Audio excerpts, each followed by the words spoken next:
વિદ્યાર્થી મિત્રો, ગયા વખતે આપણે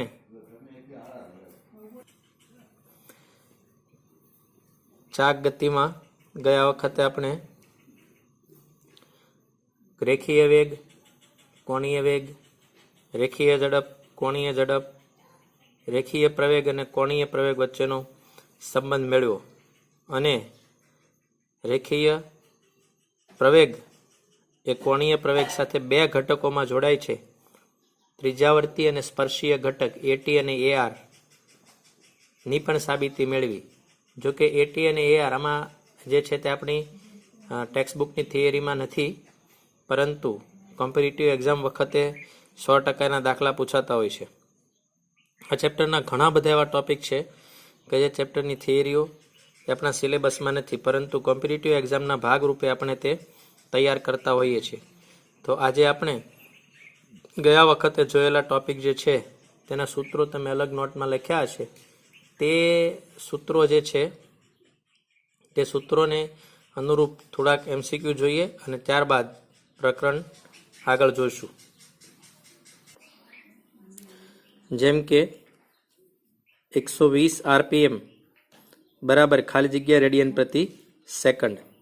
તો RPM નો મતલબ છે રોટેશન પર મિનિટ. 120 બરાબર 120 પરિભ્રમણ પ્રતિ મિનિટ.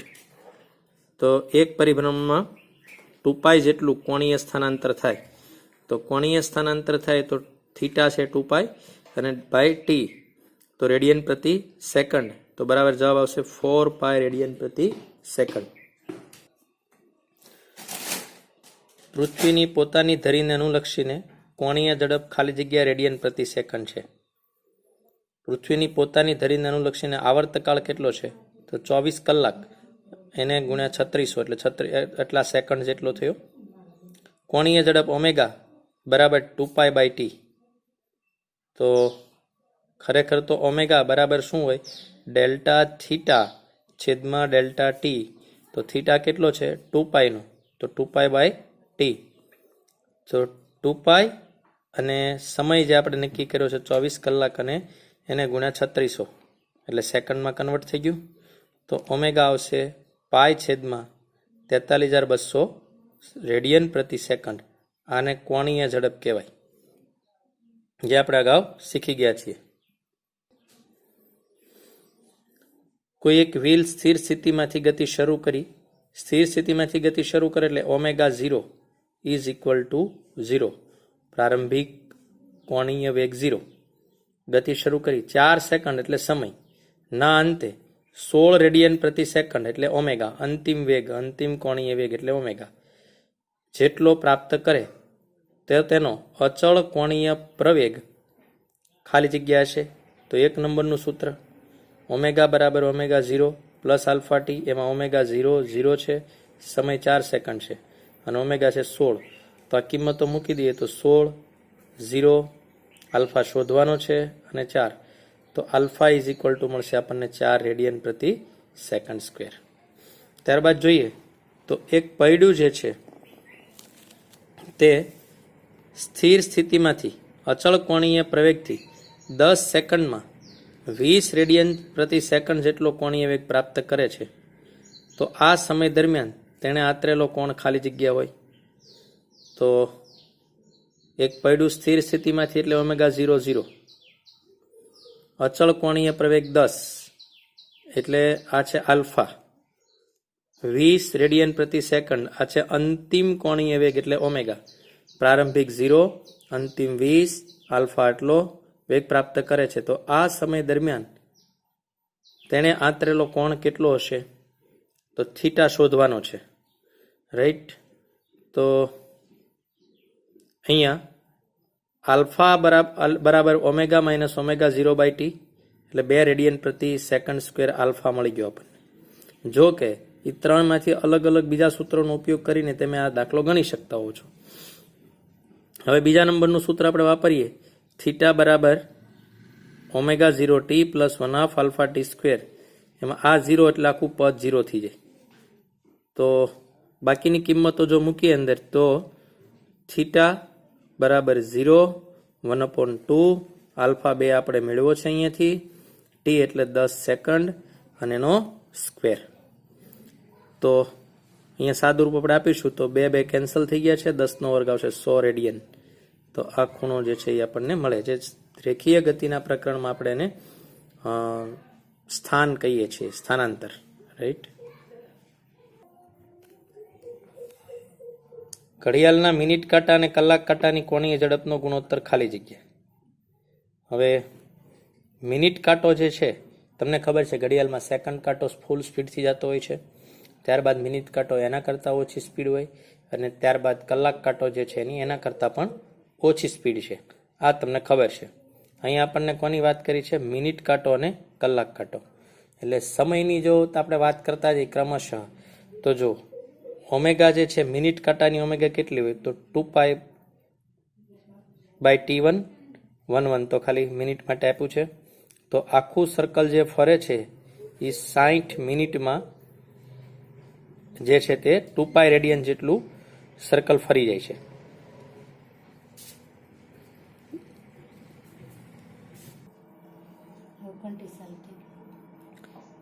કલાક કાંટાની કોણીય ઝડપ તો એ 12 કલાકે એક સર્કલ ફરશે, એટલે 12 × 60 મિનિટ, આ 1 કલાકે એક સર્કલ ફરશે. હવે ધારો કે તમને ખબર જ છે કે કલાક કાંટો જે છે એ આટો ફરીને 12 ઉપર ફરીથી આવે ત્યારે એ આખું સર્કલ ફરીને આવી જાય 1 કલાકમાં.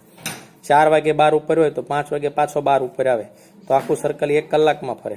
જ્યારે કલાક કાંટો તો 5 વાગે તો ફરીથી બીજા 5 વાગે ત્યારે, એટલે કે 12 કલાકે પાછો આવે છે એક સર્કલ પૂરું કરીને. તો બંનેનો ગુણોત્તર આપણે લઈએ તો ω1/ω2. તો આ બંનેનો ગુણોત્તર લઈશું તો 2π કેન્સલ થઈ જશે, 60 કેન્સલ થઈ જશે, તો ખાલી વધશે 12. તો આપણો જવાબ છે 12/1. આવી જ રીતે ઘડિયાળના એક સેકન્ડ કાંટાનો કોણીય વેગ કેટલો હોય તો ω = 2π/t, 2π/60 સેકન્ડ. 2π એટલે એક સર્કલ પૂરું કરવું કેટલા સમયમાં તો 60 સેકન્ડમાં. તો એ π/2π જવાબ જ છે 2π/60, નહીં તો સાદું રૂપ આપવું વિકલ્પમાં તો 30 પણ તમે કરી શકો છો. એક એન્જિન 10 રેડિયન પ્રતિ સેકન્ડની કોણીય ઝડપ સાથે ભ્રમણ કરે છે. 60π સેકન્ડમાં એન્જિન કેટલા ભ્રમણ કરશે? તો આપણને જે આપ્યું છે કોણીય ઝડપ આ છે ઓમેગા. તો થીટાનું સૂત્ર શું છે? થીટા બરાબર ω/t, કેમ કે ω બરાબર θ/t. તો અહીંયા 10 એન્જિન જે છે 10 રેડિયન પ્રતિ સેકન્ડ ની કોણીય ઝડપ સાથે ભ્રમણ કરે છે. તો સમય બીજો કેટલો આપ્યો છે? 60π સેકન્ડમાં કેટલા આ એન્જિન જે છે કેટલા ભ્રમણ કરશે? તો થીટાની જગ્યાએ 2π અને સંખ્યા કે આટલા ω/t જ્યારે છે ત્યારે કેટલા 2π એટલે એક ભ્રમણ કહેવાય, તો એવા કેટલા ભ્રમણ કરશે એને ગુણ્યા એની એનને કરતા બનાવી એટલે શું થાય? ω/t/2π. તો ઓમેગા આપણને કેટલો આપ્યો છે? 10. અહીંયા 10 રેડિયન આપ્યો છે. સમય કેટલો આપ્યો છે? 60π, અને છેદમાં શું આવશે? 2π. તો π કેન્સલ થઈ ગયું, 2 એટલે અહીંયા થઈ જશે 3, એટલે કે 30, અને 30 × 10 એટલે 300 પરિભ્રમણ જે છે તે પૂર્ણ કરશે. એક મોટર કારના પૈડા 15 રેડિયન પ્રતિ સેકન્ડના પ્રારંભિક કોણીય વેગથી ગતિ કરે છે. જો મોટર કારના એક્સિલેટર દ્વારા આ પૈડાને 16 રેડિયન પ્રતિ સેકન્ડ સ્ક્વેરનો કોણીય પ્રયોગ આપવામાં આવે તો તેની ગતિની 8 મી સેકન્ડ જે છે તે સેકન્ડમાં પૈડાએ કેટલું કોણીય સ્થાનાંતર કર્યું છે? આ MCQ છે, કેમ કે તમે રેખીય ગતિમાં શીખ્યા છો કે 8 સેકન્ડમાં એ જુદું અને 8 મી સેકન્ડ એ સૂત્ર જુદું. મામીના સૂત્રો તમે શીખ્યા છો, જેમ કે રેખીય ગતિમાં સૂત્ર તમે શીખ્યા હતા V0t, બીજા નંબરનું સૂત્ર છે = 1/2at², પણ આ કોઈ પણ સેકન્ડમાં પદાર્થે કાપેલું અંતર છે તો આ સૂત્ર ચાલે.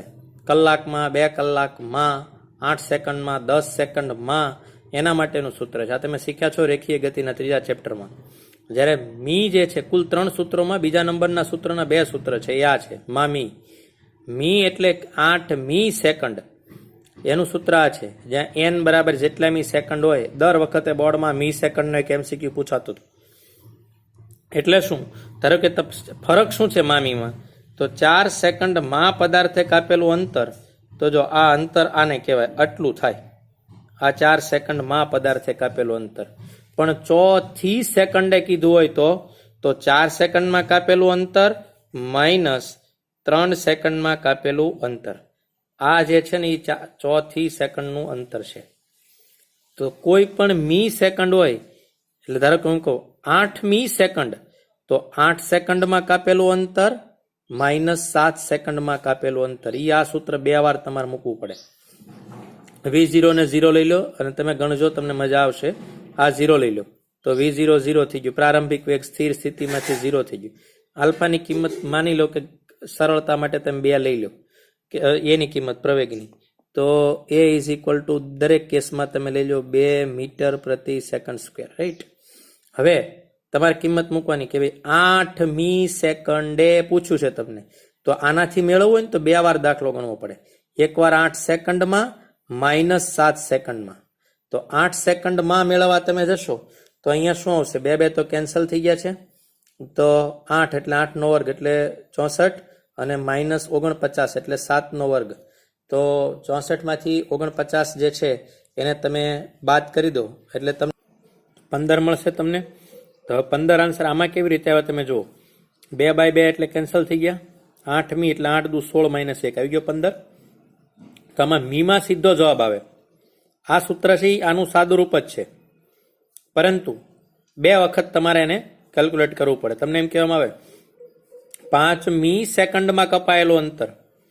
દાખલો એમસીક્યુ એવો પૂછાતો હતો, 5 સેકન્ડ 5મી અને 7મી સેકન્ડે કપાયેલા અંતરનો ગુણોત્તર. આ બોર્ડમાં પૂછાયેલો એક્ઝેક્ટ દાખલો છે. તો તમારે 5 મી સેકન્ડ માટે શોધવું હોય તો આનાથી 2 વાર ગણવો પડે, આમાંથી 1 વાર. જેમ કે 5 મી તો 5 સેકન્ડમાં માઇનસ 4 સેકન્ડમાં, જો આ સૂત્રથી ગણવું હોય તો એક ઓછો હોય તો પહેલા 5 સેકન્ડમાં ગણવાનું, પછી માઇનસ 4 સેકન્ડમાં ગણવાનું. તો ચોથી પૂરી થાય અને 5મી સેકન્ડ સુધીનું અંતર તમને મળે. તો અહીંયા તમારે 5 મૂકો એટલે 25, 2 2 તો કેન્સલ થઈ ગયા છે, અને એમાંથી એકવાર તમે 4 મૂકી દો એટલે કેટલા થાય? 16. તો 16 અને 25 એટલે 9 તમને મળે છે. અહીંયા તમે જુઓ 5 સીધા મૂકી દો, તો અહીંયા 5 મૂકો તો 5 દુ 10 માંથી 1 જાય એટલે 9. પ્રવેગ તો 2 જ છે, તો 2 2 કેન્સલ થાય. તેથી મી સેકન્ડનું સૂત્ર તમારે યાદ રાખવાનું છે. આ પ્રારંભિક વેગ છે, આ પ્રવેગ છે 2n-1. આ મામીના સૂત્રો છે. તો આ તમે રેખીય ગતિમાં શીખ્યા હતા. તો અહીંયા અત્યારે આપણી પાસે રેખીયનું કોણી કરતા એક્ઝેક્ટ તમને આવડે જ છે કે જ્યાં જ્યાં એક્સ છે સ્થાન છે ત્યાં આપણે શું મૂકી દઈએ? થીટા. જ્યાં જ્યાં વી છે V0 ત્યાં ω0 t plus 1/2 alpha t square. એવી જ રીતે આ મી સેકન્ડનું પણ બની જશે કે ભાઈ થીટા બરાબર ω0 પ્લસ આલ્ફા બાય 2n-1. આ છે મી સેકન્ડનું કોણીય, આ છે માસ સેકન્ડનું કોણીય સ્થાનાંતર, રાઈટ. તો જોઈએ આ એમસીક્યુ. આ છે મી સેકન્ડ. મી સેકન્ડ છે 8 મી. તો આપણે સૂત્ર મૂકી દીધું theta n is equal to ω0 alpha by 2n-1. જો અહીંયા રેખીયનું સૂત્ર લખ્યું છે, જ્યાં અહીંયા ખરેખર અહીંયા એ હોય છે, પ્રિન્ટમાં મિસ્ટેક છે, a/2 હોય સૂત્રમાં, રાઈટ. તો હવે આપણે આમાં કિંમતો મૂકીશું. તો પ્રારંભિક ઝડપ આપી છે આપણને, કેટલી આપી છે? 15. તો 15 પ્રવેગ આપ્યો છે 16, તો 16 બાય 2 અને કેટલામી સેકન્ડ છે? 8મી. તો અહીંયા 8 મૂકો તો 8 દુ 16, 16 માઇનસ 1. હવે તમને સાદું રૂપ આવડે છે બધું. આ થઈ જશે 8, આ થઈ જશે 15, 15 × 120, 20 ને 10 30 35, 135 રેડિયન છે. પણ અહીંયા ધ્યાન રાખવાની વાત એ છે કે આવા દાખલા મોટા ભાગે પૂછાય એવા હોય તો મી સેકન્ડના હોય છે. કોમ્પિટિટિવ માટે આપણે ખાસ યાદ રાખીશું માં છે કે મી, એ ખાસ આપણે જોઈશું. પંખાની સ્વિચ ચાલુ કરતા તે પ્રથમ 3 સેકન્ડમાં 10 પરિભ્રમણ કરે છે. આ પણ અગત્યનો દાખલો છે. જો તે અચળ કોણીય પ્રવેગથી ગતિ કરતો હોય તો પછીથી 3 સેકન્ડમાં કેટલા પરિભ્રમણ કરશે? એ મહત્વની વાત છે. અચળ કોણીય પ્રવેગ, રાઈટ, 3 સેકન્ડમાં 10 પરિભ્રમણ કરે છે. તો સૌથી પહેલા 10 પરિભ્રમણ એટલે થીટા કેટલો થઈ ગયો? 20 પાઈ થઈ ગયો. એક પરિભ્રમણમાં 2 પાઈ થાય. પહેલા પંખો બંધ હતો તો ઓમેગા 0 1/2 આલ્ફા અને સમય છે 3 સેકન્ડ. તો આલ્ફા બરાબર આપણને શું મળશે? 2 અહીંયા જતા રહે એટલે 40 અને 9 નીચે જાય તો 40 પાઈ બાય 9 રેડિયન પ્રતિ સેકન્ડ. આ એનો અચળ કોણીય પ્રવેગ થયો. હવે 6 સેકન્ડ દરમિયાન થીટા 2 એટલે કે 6 સેકન્ડ દરમિયાન આપણને જોતો છે. તો જો 3 સેકન્ડમાં 10 પરિભ્રમણ, અહીંયા લખ્યું છે પછીની 3 સેકન્ડ એટલે 6 સેકન્ડ થઈ ગઈ. તો 6 સેકન્ડ દરમિયાન થીટા 2 તમે મેળવશો તો મળશે થીટા 2 80 પાઈ રેડિયન, રાઈટ. હવે ટાઈમ જે છે એ 6 - 3 એટલે 3 સેકન્ડ છે. તો પરિભ્રમણની સંખ્યા થીટા 2 - થીટા 1/2 પાઈ. તો 80 - 20/2 પાઈ ઇઝ ઇક્વલ ટુ મળશે તમને 30 પરિભ્રમણ. એક વ્હીલ 2 મીટર ત્રિજ્યાનું છે. તેના પર એક બિંદુ જમીનના સંપર્કમાં છે.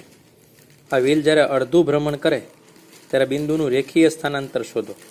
આ પણ વિદ્યાર્થી મિત્રો અગાઉ વિવિધ કોમ્પિટિટિવ પરીક્ષામાં પૂછાયેલો MCQ છે.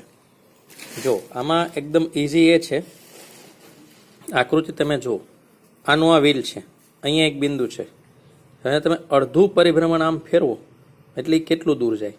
આખું પરિભ્રમણ ફેરી દો ને તેના પરિઘ જેટલું દૂર જાય. આ સર્કલ હોય એની સીધી રેખા આમ બની જાય. તો અડધો પરિઘ જે છે એના જેટલું દૂર જશે અહીંથી આટલું. તો અડધા પરિઘ જેટલું આમ જતું રહે અહીંયા આ સાઈડ. અને જમીન ઉપર જે પોઈન્ટ છે એ ક્યાં આવી જાય? ઉપર. તો આટલું વ્હીલ દૂર જાય અને જમીન ઉપર પોઈન્ટ છે એ અહીંયા આવી ગયું. હવે આપણને શું પૂછ્યું છે?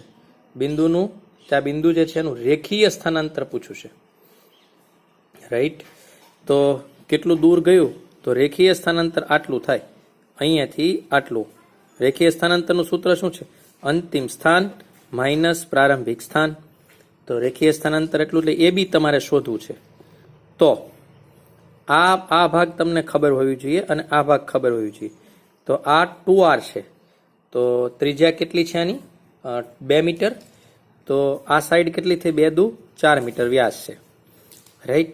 અને આ જે છે ને આ એ 2πr/2 હોય, આખો આટો ફરી જાય તો 2πr/2 થાય. આ અડધા પરિભ્રમણ દરમિયાન કપાયેલું અંતર છે. આ જે વ્હીલ છે, આ વ્હીલનો આખો આટો જો તમે ફેરવી દો, અહીં એક કલરનું નિશાન કરી દો ઉપર, અને આમ એકદમ પાતળી માટીમાં તમે આને ફેરવો અને પાછું ઈ પોઈન્ટ ત્યાં આવે તો આ જે છાપ પડી હોય તે માપો તો એ 2πr જેટલી હોય. હવે આપણે અડધો જ આટો ફેરવવો છે તો 2πr/2. તો 2 કેન્સલ, πr વધ્યા. r કેટલી આપે આપણને? 2 મીટર. તો એ શું આવશે? 2π. તેથી આ ડિસ્ટન્સ આપણા દાખલામાં મળશે આપણને 2π.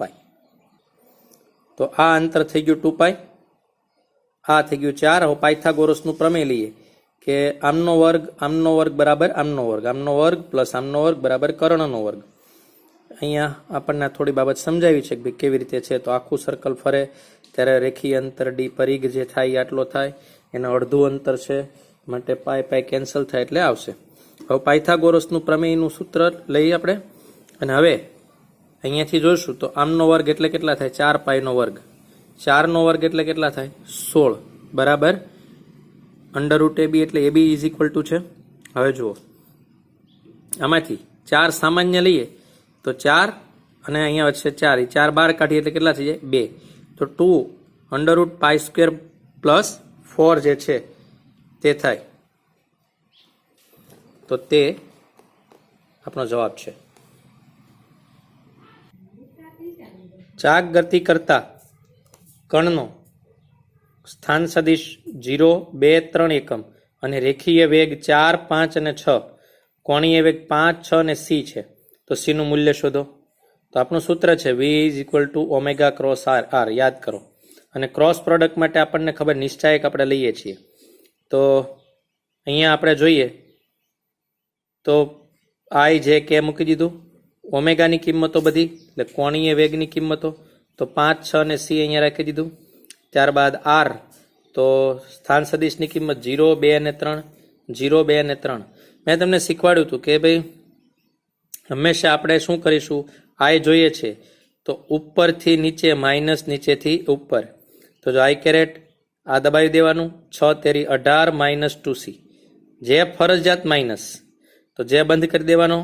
ઉપરથી નીચે 5 તેરી 15 માઇનસ 0 ગુણ્યા સી એટલે 0. તો અહીંયા ખાલી 15 આવશે, 15 માઇનસ 0 લખવાની કંઈ જરૂર નથી. કે કેરેટ જો આપણે દબાવી દઈએ તો અહીંયા શું આવશે, ઉપરથી નીચે 5 દુ 10 માઇનસ 0 ગુણ્યા 6 એટલે 6 0 આવે. તો એ લખવાની જરૂર નથી, ખાલી અહીંયા છે 10. તો હવે આપણે જોઈએ વિના યામ પણ આપણને આપેલા છે 4, 5 અને 6. તો અહીંયા 18 માઇનસ 2c આઈ કેરેટ, 15 જે કેરેટ અને 10 કે કેરેટ છે.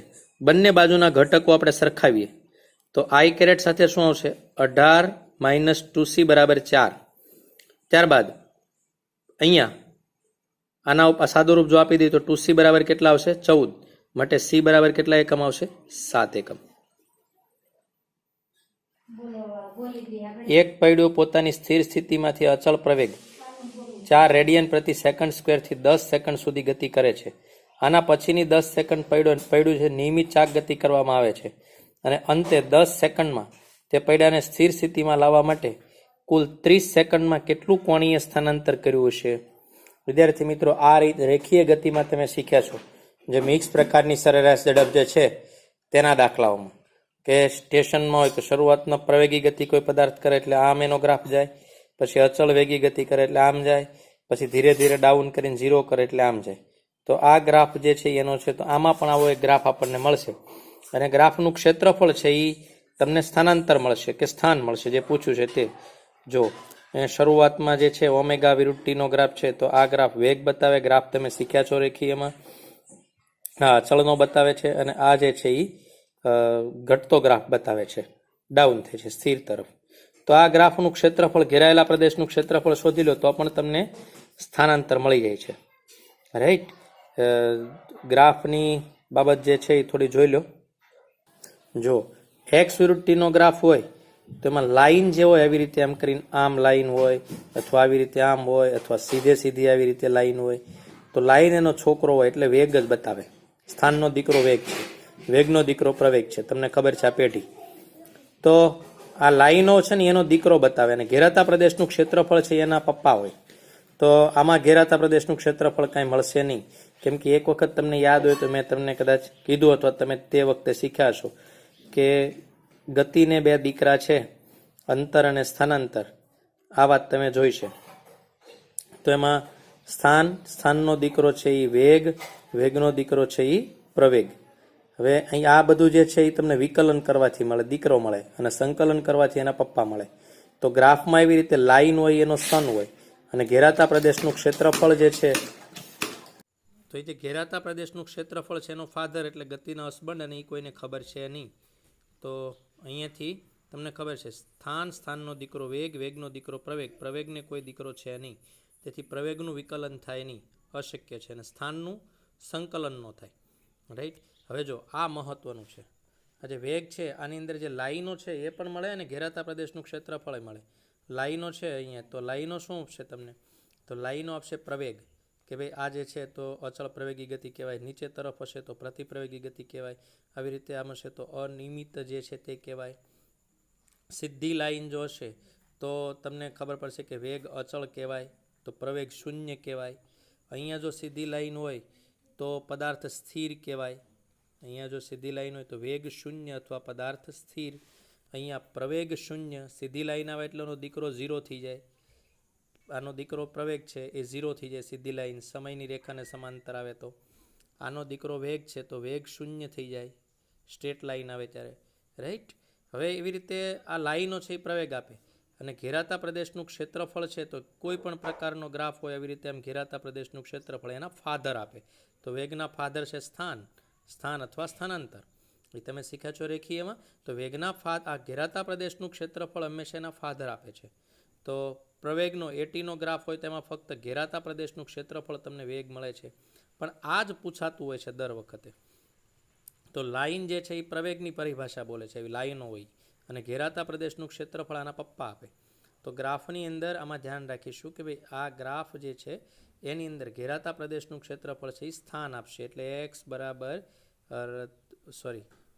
વી બરાબર ડીએક્સ બાય ડીટી. એટલે આ એનો ફાધર છે, આ એની મધર છે. તો આ તમને મળે, ફાધર મળે તમને. તો હંમેશા યાદ રહી ગયું છે તમને કે પહેલાં રિલેશન જોઈ લો. હવે આવું જ આપણે કોણીયમાં જોઈએ. તો આવું કોણીયમાં શું છે? તો કોણીયમાં આપણને ખબર સ્થાનના બદલે આપણે કહીએ થીટા, વેગને કહીએ ઓમેગા અને પ્રવેગને કહીએ આલ્ફા. તો આ જ રિલેશન છે એમાં. ગ્રાફ તમે જુઓ આવી રીતે આમ કરીને, મહત્ત્વનો ગ્રાફ તો ઓમેગા બાય ટીનો છે. તો એમાં લાઈનો કોણ બતાવશે? આમ કરીને આમ હોય તમે કહી શકો કે અચળ કોણીય પ્રવેગનો ગ્રાફ છે. નીચે ઉતરતી લાઈન હશે તો પ્રતિપ્રવેગ છે. સીધી લાઈન હશે તો તમે શું કહેશો? સન છે એ 0 છે.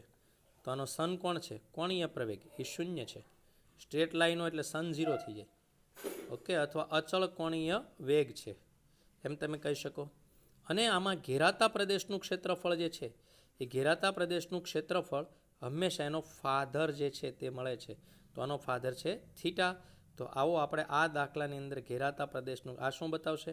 પહેલાં પ્રવેગી ગતિ છે, પછી એટલા જ પ્રવેગથી પહેલાં ફાસ્ટ ગાડી ચલાવીને સ્પીડોમીટર 50 ઉપર ધારો કે લઈ ગયો છે, પછી 50 ઉપર ને 50 ઉપર અમુક સમય સુધી ચલાવે છે અને હવે તે ઘટતા પાછો 0 ઉપર આવે છે.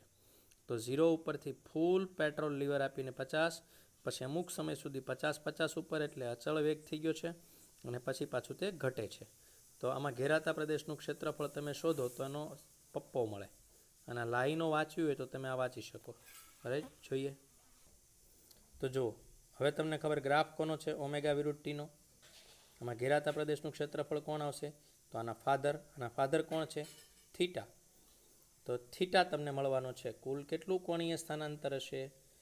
તો ત્રિકોણનું ક્ષેત્રફળ પ્લસ ત્રિકોણનું ક્ષેત્રફળ ગુણ્યા લંબચોરસનું ક્ષેત્રફળ. આનું 1/2 પાયો ગુણ્યા વેધ. આનું ક્ષેત્રફળ શું છે? 1/2 પાયો ગુણ્યા વેધ. તો 1/2 પાયો કેટલો છે? 10. વેધ કેટલો છે? 40. પછી આનું સાદું રૂપ તમારે આપવું હોય તો ગમે ત્યાં અહીંયા ઇઝી કરી નાખો. 20 એટલે 200 જે દેખાઈશ તમને. તો આનું ક્ષેત્રફળ મળશે 200. અહીંયા લંબાઈ ગુણ્યા પહોળાઈ. તો આ 10 અને આ છે 40. તો 10 ગુણ્યા 40 તો આ મળશે = 400. અને આ તો સરખું જ છે 10 અને વેધ.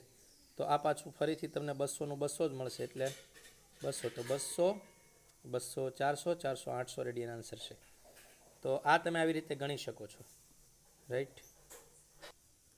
ચાક ગતિમાં સ્પર્શીય પ્રવેગ 12 મીટર પ્રતિ સેકન્ડ અને ત્રિજ્યાવર્તી પ્રવેગ 5 મીટર પ્રતિ સેકન્ડ હોય તો રેખીય પ્રવેગ શોધો. તો આપણું આ સૂત્ર જ છે એટલે એકદમ આસાન દાખલો છે. પણ સ્પર્શીય પ્રવેગ અને ત્રિજ્યાવર્તી પ્રવેગ આપણા મગજમાં જીવતા રહે તે હેતુથી આપણે અહીંયા સ્થાન રાખ્યું છે. મેં તમને અગાઉ કીધું હતું જો આ રીત આપણી ટેક્સ્ટ બુકમાં નથી, તેમ છતાં આ નીટની બુકમાં છે. તો આવા દાખલા પૂછાઈ શકે એટલા માટે આપણે એક્સ્ટ્રા થિયરીઓ કરતા જઈએ છીએ. એની કે પૂરેપૂરી ચાક ગતિ જે છે તે આપણે ભણીએ છીએ. ખાલી કોર્સ પૂરતું લિમિટેડ નથી. આ અત્યારે થોડુંક તમને વધુ પડતું લાગશે પણ આગળ જતાં તમને એ કામમાં આવશે. જેને સારા રેન્ક, સારા માર્ક લાવવા છે એ આ બધું તૈયાર કરે. તો આ તો જોડ બહુ 10મામાં બહુ જૂની છે, તમે પહેલાં જ શીખ્યા છો. 12, 5ની 13 તમને આન્સર મળશે. 10 સેન્ટીમીટર ત્રિજ્યાવાળા ઘડિયાળના એક કાંટાનો રેખીય પ્રવેગ કેટલો હશે? તો ઘડિયાળનો કાંટો જે છે તે હંમેશા માટે અચળ પ્રવેગી ગતિ કરે છે. કલાક કાંટાના કોણીય ઝડપ અચળ હોવાથી કોણીય પ્રવેગ જે છે એ 0 હોય. એટલે કે સ્પર્શીય ઘટક જે છે એની આપણે વાત કરી હતી, એ ટી અને AR ત્રિજ્યાવર્તી ઘટક અને સ્પર્શીય ઘટક. તો અહીંયા સ્પર્શીય ઘટક જે છે તે શૂન્ય હોય. તમે અગાઉનો વિડીયો જોશો તો તમને ખ્યાલ આવશે ને શા માટે શૂન્ય છે તે આપણે પણ જોયું છે. તો એ ઇઝ ઇક્વલ ટુ AR. ત્યારબાદ આર ઓમેગા સ્ક્વેર, પણ કલાક કાંટા માટે ઓમેગા કેટલો છે તો 2π 12 × 3600 સેકન્ડમાં કન્વર્ટ કરી નાખ્યું તો થશે π/21,600 રેડિયન પ્રતિ સેકન્ડ. તો હવે આની અંદર આર અને ઓમેગા સ્ક્વેરની કિંમત, ઓમેગાની જગ્યાએ આખો હોલ સ્ક્વેર કરવાનો, 3.14 કિંમત મૂકીને સ્ક્વેર કરી દેવાનો.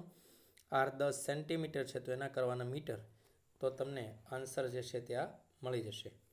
સાદુરૂપ જે છે એ તમારે અહીંયા આપવું પડે, જેમ કે આ તમે કેલ્ક્યુલેટ કરશો એટલે તમને આન્સર મળી જશે. આ જે છે 21,600 આપણે હમણાં મેળવ્યું તે છે, રાઈટ. એક મોટરના પૈડાનો વ્યાસ 60 સેન્ટીમીટર છે એટલે ત્રિજ્યા 30 સેન્ટીમીટર થઈ. આ પૈડું 1.2 કિલોમીટરનું અંતર કાપે તો કેટલું કોણીય સ્થાનાંતર કર્યું હોય? તો સિમ્પલ છે કે ભાઈ આના આર કરી નાખો પહેલાં, રાઈટ. તો એક કોણીય સ્થાનાંતર થીટા જેટલું 2π જેટલું કરવું હોય તો એક સર્કલ એટલે 2πr જેટલું અંતર કાપે. 2π જેટલું કોણીય સ્થાનાંતર થાય ત્યારે કેટલા સેન્ટીમીટર ગયું હોય? 2πr. તો આના આપણે મીટર કરી નાખીએ તો 1000 વડે ગુણાકાર કરી નાખીએ તો આપણને ખબર પડી જાય કે ભાઈ પછી 2πr જેટલું અંતર કાપવા માટે આપણને ખબર છે કે 2π જેટલું કોણીય સ્થાનાંતર થાય તો 1200 મીટર જેટલું અંતર કાપવા માટે કેટલું થાય? એટલે સીધો જવાબ આપણને મળી જશે. તો જો આ 1200 મીટર છે તો થીટા ઇઝ ઇક્વલ ટુ 2π ગુણ્યા 1200 મીટર ભાગ્યા 2πr. 2πr કેન્સલ થઈ જશે અને આર જે છે એ તમને કેટલી મળશે? 30 સેન્ટીમીટર. એના મીટર કરો એટલે 0.3, તો જવાબ આવશે 4000 રેડિયન. પણ મૂળ મુદ્દો એ છે કે સમજવા માટે છે કે એક રેડિયન જેટલું એ 2π જેટલું સ્થાનાંતર કરે, એક સર્કલ પૂરું કરે ત્યારે એના પરિઘ જેટલું રેખીય અંતર થાય. આ સંબંધ હંમેશા યાદ રાખવાનો તમારે. મૂળ મુદ્દો એ છે કે ભાઈ 2πr જેટલું રેખીય અંતર, કોઈના પરિઘ જેટલું રેખીય અંતર કોઈ કાપે ત્યારે કોણીય અંતર એનું કેટલું થઈ ગયું હોય? 2π જેટલું થઈ ગયું હોય, 2π રેડિયન જેટલું થાય. તો 1200 એ કેટલા થાય? એટલે તમને જવાબ મળી જશે. ચિલ્ડ્રન પાર્કમાં 18 કિલોમીટર પ્રતિ કલાકના વેગથી દોડતી એક મિની ટ્રેનને બ્રેક લગાડતા તેમાં અચળ કોણીય પ્રતિપ્રવેગ ઉત્પન્ન થઈ તો 10 સેકન્ડમાં સ્થિર થાય છે. તો મિની ટ્રેનના પૈડાની ત્રિજ્યા 30 સેન્ટીમીટર હોય તો એનો કોણીય પ્રવેગ શોધો. તો તમને આપેલી માહિતી જે છે આ રેખીય વેગ આપ્યો છે, કોણીય પ્રવેગ શોધવો છે. તો આપણે કઈ રીતે ઉપયોગ કરીએ છીએ તમે જુઓ. આપેલી માહિતી જે છે V0 અહીંયા આપ્યું છે તો V is equal to R omega આપણને ખબર છે. રેખીય ટુ કોણીયનું કન્વર્ઝેશનનું સૂત્ર આપણે સાબિત કર્યું છે. માટે omega is equal two V0/r. તો આ પ્રારંભિક કોણીય વેગ મળી ગયો છે, રાઈટ. ત્યારબાદ પૈડા સ્થિર થઈ જાય છે એટલે અંતિમ છે એ 0. આવું મેળવવાની જરૂર નથી. સ્થિર થઈ જાય છે પૈડા એટલે 0 થઈ જાય, સ્થિર. હવે આલ્ફા જે છે એ આપણે સૂત્ર જે છે એનાથી આપણે મેળવશું તો આપણને મળશે -1.66 એવી રીતે મળ્યા કરશે. તો માઇનસ જે છે એ પ્રતિપ્રવેગ બતાવે છે. તો પ્રતિપ્રવેગ એટલે ઘટતું જાય ક્રમશઃ, જેની સ્પીડ RPM જે છે સમયની સાથે ઘટતા જતા હોય છે. તો વિદ્યાર્થી મિત્રો, આપણે લાસ્ટ ટાઈમ જે વિડીયો જોયેલા હતા એના સૂત્રો જો તમે નોટમાં લખ્યા હોય તો એટલા સૂત્રોનો ઉપયોગ કરીને આપણે ઘણા MCQ જોવાનો પ્રયત્ન કર્યો. આ સાથે એમની PDF પણ હું મૂકું છું, તો તે MCQ તમે સોલ્વ કરશો. પ્રથમ પરીક્ષાની તૈયારી પણ તમે કરશો તૈયારીના ભાગરૂપે. એટલું ખાસ જે છે કે પ્રથમ પરીક્ષામાં મોટા ભાગે આપણે જે છે તે ટેક્સ્ટબુકના જ સ્વાધ્યાય અને ઉદાહરણના દાખલાઓને વધુ અગત્યતા આપશું. ઉપરાંતમાં આવી રીતે વિડીયોમાં શીખવાડેલા કોઈ જો MCQ કે દાખલા હોય છે તો એ પણ એના જ હોય છે, પણ વધુ મહત્ત્વ જે છે તે ટેક્સ્ટબુકના દાખલાઓને આપણે આપીશું અને પ્રયત્ન કરીશું તમારી પ્રથમ પરીક્ષા જે છે તે ખૂબ સરસ રીતે તમે તૈયારી કરો એ અગત્યની વાત છે. અને ખૂબ ખૂબ સફળતા મેળવો તે અપેક્ષા છે. ધન્યવાદ.